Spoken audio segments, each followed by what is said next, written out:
My relationship to golf is kind of unique, I think, because I didn't start playing until I was like a senior in high school, really.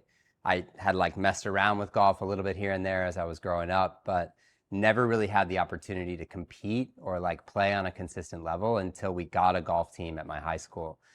And so as a senior in high school, I joined the golf team and just like fell in love with it pretty instantly.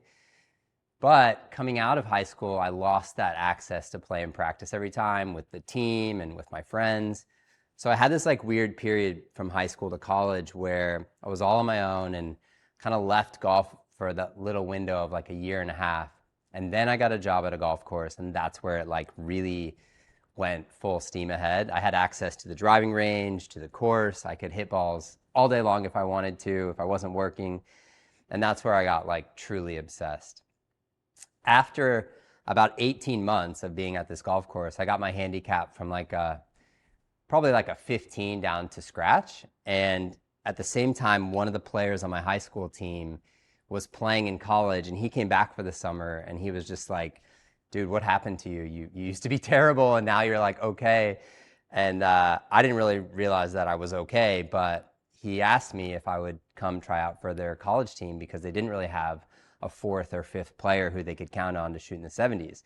So I went, I tried out, I got a full scholarship to play D2 college golf at Lincoln University. And yeah, that was my like first real introduction into competitive golf. And from there, after college, I actually got kicked off my college golf team because I was going to the skate park every night. And after college, I really wasn't anywhere near like competitive enough to compete like on any professional level. So I left college and started the PGA program and started coaching full time. So I left college after getting kicked off the team, and I started the PGA program.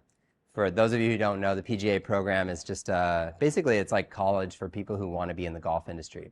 So started studying what it looks like to like manage golf tournaments and manage a fleet of golf carts and manage a golf shop, and also learned some teaching along the way, and became really passionate about coaching. I started teaching every day and learning everything I could from the best coaches in the world, from the Hank Haneys to the Jim Hardys, everybody who was popular and on that top 10 list. I tried to go get lessons from them.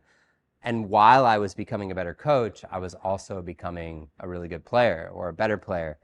So finally, a few years out of college, I decided to start competing full time.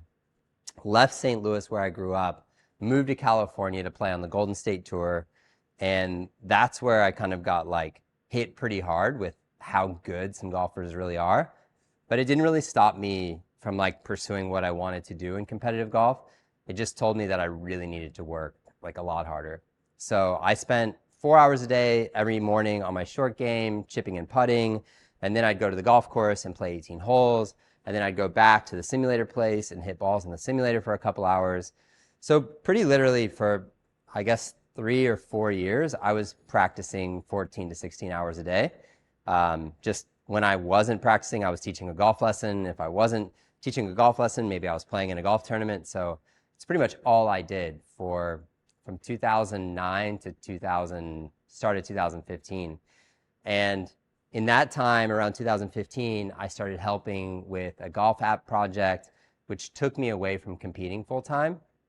And that's kind of what led me into this weird gap in my life where I wasn't competing and I wasn't coaching that much. And I was really just kind of searching for the next thing to do with my life.